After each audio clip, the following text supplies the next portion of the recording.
membawa Kristus kepada bangsa-bangsa dan bangsa-bangsa kepada gereja Tuhan. 5 Mei 2025. Tidak takut. Mazmur bab 23 ayat 3 dan 4. Dia memulihkan jiwaku. Dia membimbingku ke jalan benar demi namanya. Ya, meski aku melangkah di lembah bayangan maut, aku tidak akan takut kepada kejahatan, kerana Engkau ada bersamaku, gada dan tongkatmu menetapkan hatiku. Peribahasa Jepun yang terkenal, jangan melihat kejahatan, jangan dengar kejahatan, jangan bercakap jahat, ini biasanya digambarkan dengan 3 ekor monyet berkelakuan begitu. Ini adalah nasihat yang menarik tetapi mustahil diikuti. Kita mungkin boleh mengelak daripada bercakap jahat tetapi tidak boleh menutup mata dan telinga kepada kejahatan dunia di sekeliling kita. Kepada mereka yang percayakan Yesus, ada hikmat di sini. Melalui pemeliharaan yang baik dari Yesus, gembala baik kita boleh mengatakan dengan yakin seperti ayat Mazmur di atas, aku tidak akan takut kepada kejahatan. Gembala Yesus membimbing kita melalui kehidupan ke jalan benar demi namanya. Kita cuba meletakkan kaki kita dalam tapak kaki gembala, bukan untuk memelihara reputasi diri sendiri tetapi untuk menghormati namanya yang kudus. Kita berusaha memuliakan nama Yesus di bawah pemerhatian dunia. Jalan benar yang kita ikuti akhirnya akan melangkah kepada lembah bayangan maut.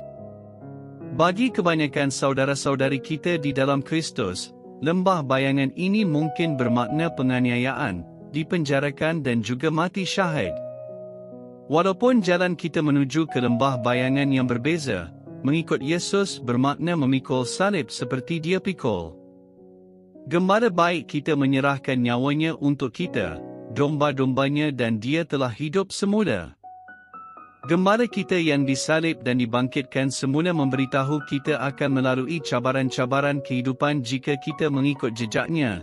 Jika seseorang hendak mengikutku, dia harus menyangkal dirinya, memikul salib dan mengikutku. Mengikut Yesus bermakna menyangkal diri, mati untuk diri sendiri dan juga keinginan diri. Ini bukan sesuatu yang kita mahu lakukan dan tidak mudah juga dilakukan. Secara jujurnya, kita mesti mengakui bahawa kita tidak suka mengikut jalan ini, tetapi gembala Yesus yang mendahului kita masih terus berjalan. Gembala Yesus menggunakan gada dan tongkat, iaitu firman-Nya, untuk melindungi dan membimbing kita. Firman-Nya mengingatkan kita bahawa dosa-dosa kita seperti mementingkan diri sendiri dan keangkuhan diri telah diampuni oleh-Nya. Iblis sebagai pencuri domba tidak boleh menggunakan tuduhan dosa sekarang untuk memisahkan kita daripada gembala Yesus. Gada firman Tuhan menghiburkan kita dan janji-janji kasih setia dan kesetiaannya membantu menjaga kita sewaktu berjalan di jalan yang sempit. Apabila kita sampai ke lembah terakhir bayangan maut, kita tidak akan takut lagi kepada kejahatan. Yesus telah berada di sana sebelum ketibaan kita. Dalam pembaptisan, Dia membawa kita melalui kematian ke dalam kehidupan yang abadi dan tiada bayangan yang dapat menyembunyikan kita daripada kasih Yesus. Ini ialah janji gembala baik kepada kita, domba-dombaku mendengar suaraku.